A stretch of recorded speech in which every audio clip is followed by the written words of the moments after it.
안녕하세요. 영어로 생각하고 영어로 말하게 도와주는 러너블 영어 강사 티처 조입니다. 오늘 제가 준비한 영어 식사고 노하우는요. 바로 영어가 편하게 들리는 5가지 방법입니다. 여러분 생각보다 말을 못하는 공포보다 영어를 듣지 못하는 공포가 더 큰 거 아시나요? 한번 상상을 해보세요. 3, 4명이서 막 영어로 말을 하는데 내가 그 대화에 끼지 못할 때보다 나 빼고 셋이 계속 말할 때가 더 무서울 것 같지 않아요? 저도 처음에는 영어 말하기가 당연히 중요합니다만 듣고 말하기 더 잘해야겠죠? 근데 말하기에만 빠졌던 적이 있어요. 그런데 잘 듣지 못하니까 오히려 말도 못하겠고 영어가 무섭거나 두려워지더라고요. 그래서 제가 준비했습니다. 영어가 편하게 들리는, 집중해서만 들으면 계속 안 돼요. 편하게 들리는 5가지 방법을 준비해봤는데 유튜브를 보니까 귀 뚫기도 있고 기적의 듣기 방법도 있고 다양한 게 있더라고요. 근데 저는 정직한 방법을 준비해봤습니다. 정직하다는 건 장단점이 있어요. 단점부터 말하면 시간이 조금 걸린다.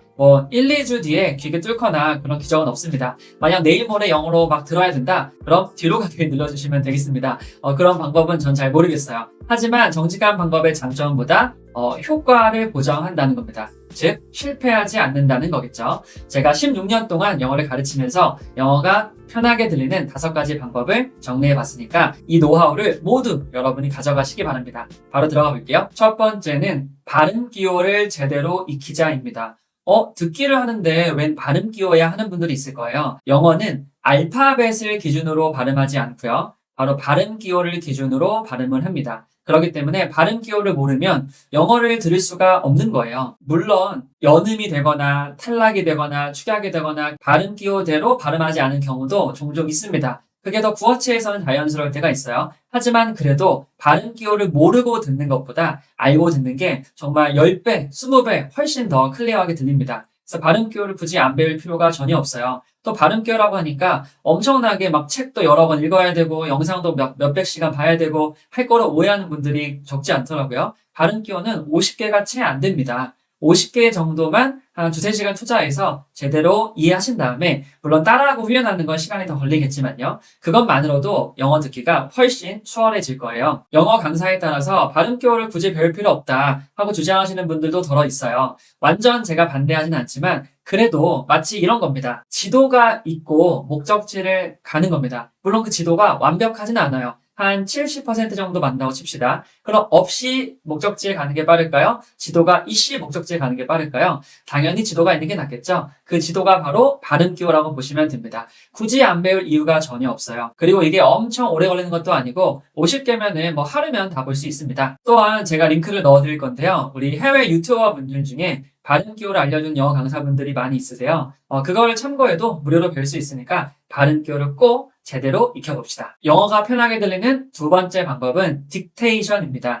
받아쓰기라고 하는데요. 받아쓰기 딕테이션은 어렸을 때 초등학교 때 우리말로 했던 거 아니냐라고 하시는 분이 계시겠지만 그것과는 조금 다릅니다. 딕테이션과 받아쓰기를 하는 이유는 딱 하나밖에 없어요. 내가 안 들리는 부분을 찾고 그게 왜 안 들렸는지 이유까지 파악하는 겁니다. 다시 정리해 드릴게요. 받아쓰기를 이렇게 하잖아요. 그러면 반드시 내가 안 들리는 부분이 나올 거예요. 그 부분을 찾는 게 1번이고 그 다음에는 그게 왜 안 들렸는지까지 이유, 원인까지도 발견해야 되는 거예요. 한 가지 예를 들어 볼게요. Experience is what you get when you don't get what you wanted. 이런 문장이 있다고 칩시다. 소리만 듣고 받아쓰기를 했는데 이 부분을 만약에 못 적었다고 쳐볼게요. 근데 그 이유가 뭐냐?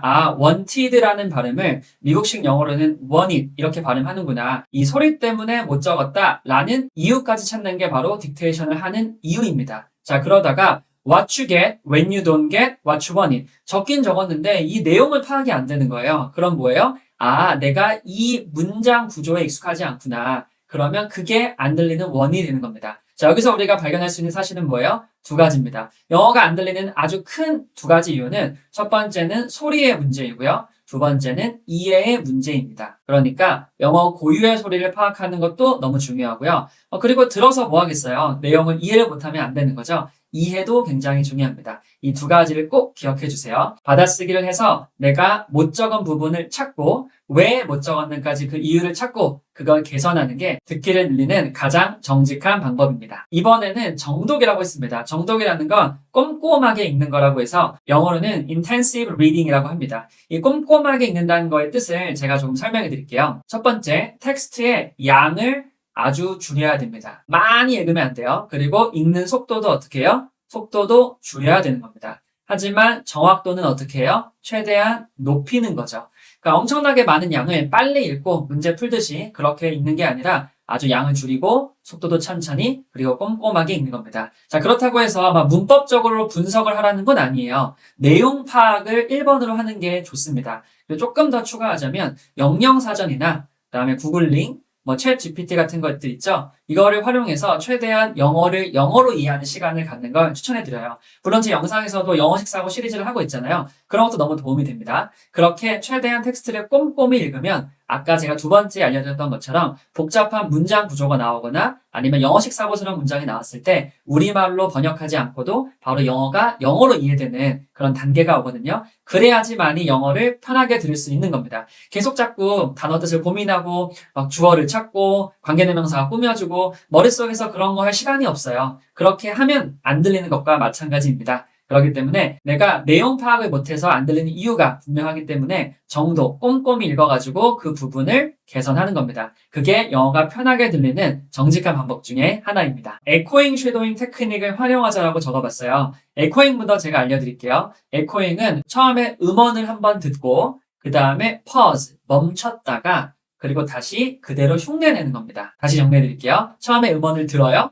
그리고 퍼즈하고 그 들었던 내용을 기억하면서 최대한 발음을 해보는 건데 물론 긴 문장을 하는 건 아니고요. 내가 기억할 수 있는 만큼만 들으면 됩니다. 영어 초급 단계라면 한두 단어겠고요. 영어 초급이 조금 지났다면 한 덩어리나 한 문장까지는 가능할 거예요. 그리고 쉐도잉은 뭐냐면 쉐도잉은 음원을 틀어놓고 반박자 늦게 동시에 내가 따라 말하는 겁니다. 둘 중에 어떤 게 더 쉬울까요? 당연히 에코잉이 더 쉽겠죠. 에코잉이 더 초급 단계이니까 먼저 쉐도잉부터 하기 전에 에코잉을 약간 메아리 치듯이 따라하는 방법이라고 해서 에코잉이에요. 이걸 먼저 시도해 보시고 그 다음에 쉐도잉까지 하면 좋습니다. 에코잉에 쉐도잉을 하면서 꼼꼼하게 듣겠죠. 그럼 당연히 듣는데 영어가 편해지겠고 영어 소리가 익숙해질 겁니다. 그리고 동시에 따라 말하면서 그 발음도 내가 해보면은 조금 더 선명하게 들리겠죠. 이런 식으로 에코잉 쉐도잉 테크닉을 활용하면 그냥 들었을 때보다 훨씬 지루하지도 않고 무조건 내가 딕테이션만 하면은 너무 재미없잖아요. 영어로 내가 말도 못하니까 그런 것들 보완해서 에코잉 쉐도잉 테크닉을 활용하는 걸 강추합니다. 마지막으로 다양한 악센트를 빨리 접하자라고 했는데요. 이건 무슨 말일까요? 제가 2017년도에 처음 호주에 갔었거든요. 이게 영어권 국가를 처음 간 겁니다. 제가 국내판 영어 강사여서 거의 10년 동안 영어권 국가를 가본 적이 없었어요. 그때 제가 충격 먹었던 건 정말 많은 액센트가 있고 이게 전부 다 영어구나 라는 생각이 들었어요. 여러분 제가 퀴즈 하나 내볼게요. 전 세계에서 가장 많이 쓰는 언어가 뭔지 아세요? 바로 비영어권 국가 사람들이 쓰는 영어입니다. 신기하죠?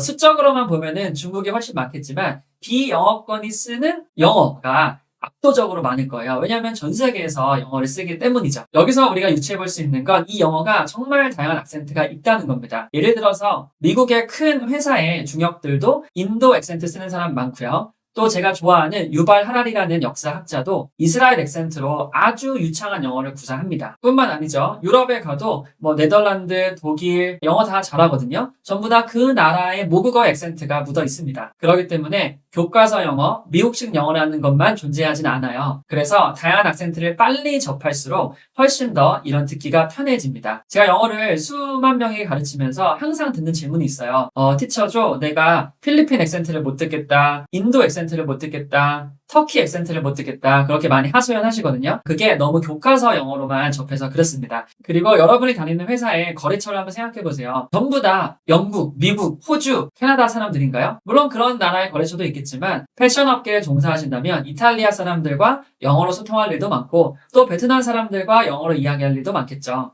다양한 액센트를 빨리 접할수록 듣기가 빨리 늡니다. 마지막으로 총 정리해볼게요. 첫 번째는 발음 기호를 제대로 익히자 였고요. 두 번째는 딕테이션 받아쓰기를 하자. 그 이유는 뭐였죠? 내가 안 들리는 부분을 찾고 그 이유까지 찾아서 개선하는 거였습니다. 세 번째는 정독을 꼼꼼히 하자. 우리가 소리의 문제도 있지만 내용 파악을 못해서 못 듣는 경우가 정말 많거든요. 특히나 중급 이상들은 대부분 그럴 거예요. 그래서 정독을 게을리하지 않아야 되고요. 에코잉 쉐도잉 같은 여러 테크닉을 통해서 약간 다소 지루할 수 있는 반복 듣기를 개선할 수 있고 또 말하기와도 연결할 수가 있겠죠. 다섯 번째는 다양한 악센트를 통해서 최대한 미국 영어가 아니라 전 세계 영어를 빨리 접해서 귀가 다양한 악센트에 노출될 수 있도록 환경을 만들어 보시기 바랍니다. 마지막으로 이 5가지를 모두 다 배울 수 있는 영어 프로그램을 제가 하나 소개해 드릴게요. 제가 16년 동안 영어를 가르치면서 정말 알짜배기만 모아서 런어블 챌린지라는 걸 운영하고 있는데요. 홈페이지에 오시면 무려 1100개 이상의 수강 후기가